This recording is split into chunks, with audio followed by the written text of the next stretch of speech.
Hello students, welcome back. In today's lecture, we'll continue with specific forms of inadequate erythropoiesis anemia. Let's begin. The first form of inadequate erythropoiesis anemia involves our diet. Shown here, we can intake vitamin B12, folate, or iron. Let's explore what happens when the quantities of these nutrients are inefficient. When we have insufficient quantities of either of these nutrients, this is known as a nutritional anemia. So shown here is nutritional anemia. When insufficient quantities of either of these nutrients causes decreased erythropoiesis, this is known as a nutritional anemia. Because iron is such a vital component of erythropoiesis, it has its own anemia. If there's insufficient iron, this is called iron deficiency anemia. These are not the only nutrients needed for erythropoiesis. Vitamin C is needed, amino acids are needed, but we're only going to focus on these three here. If there's not enough B12, of course, this is known as vitamin B12 anemia. However, because vitamin B12 is so abundant in the food we eat, a pure vitamin B12 deficiency rarely exists.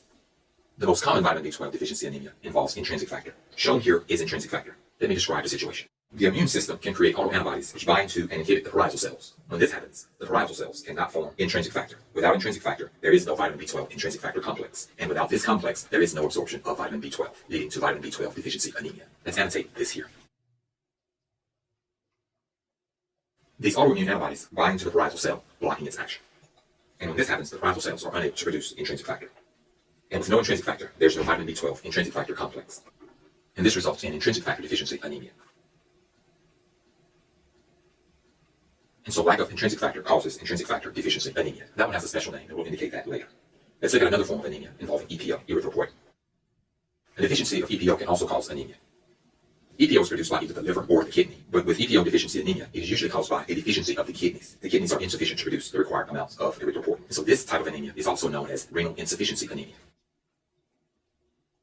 So when renal function is insufficient, there's not enough erythropoietin, leading to decreased erythropoiesis. This is known as renal insufficiency anemia.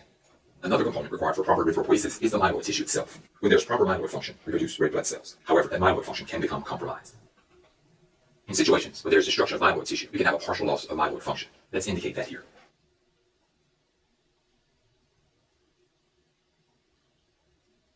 When there's partial destruction of the myeloid tissue, we have a partial loss of myeloid function, leading to reduced red blood cells. We'll name this type of anemia later. Let's indicate the last type of anemia. We can also have complete destruction of the myeloid tissue, leading to a total loss of myeloid function.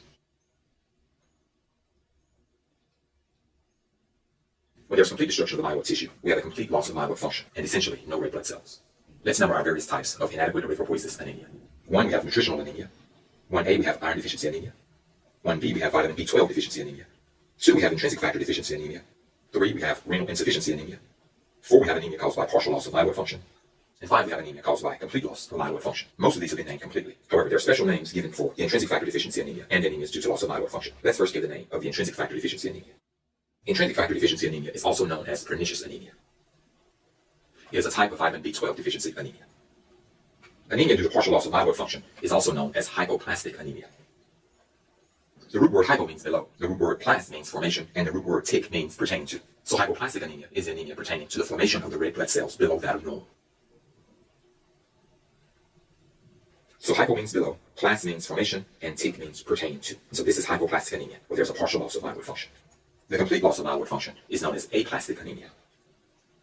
Again, plast means formation, tic means pertaining to, and in this case, A means no. So aplastic anemia is anemia pertaining to no formation of red blood cells.